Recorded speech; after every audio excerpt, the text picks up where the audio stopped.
Hello, I'm David from Photography, and today we're going to look at how to do the zoom burst effect.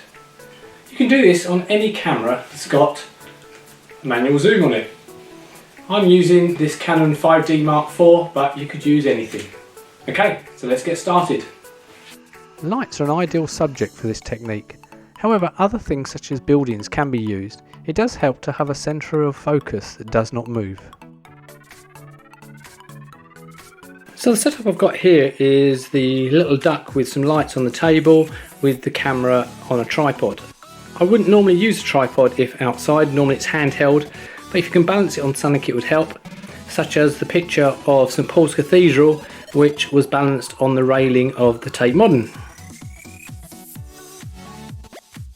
Set the camera on manual, or preferably shutter speed priority, and then set the actual shutter speed to quite low, something perhaps start off with 1 second. It is very much trial and error with this technique. When you are ready, press the shutter and smoothly turn the zoom ring. Try and match the speed of the turn with how long the shutter is open. The first of these images was zooming from 24mm to 70mm, while the second went the other way. There's not really an appreciable difference.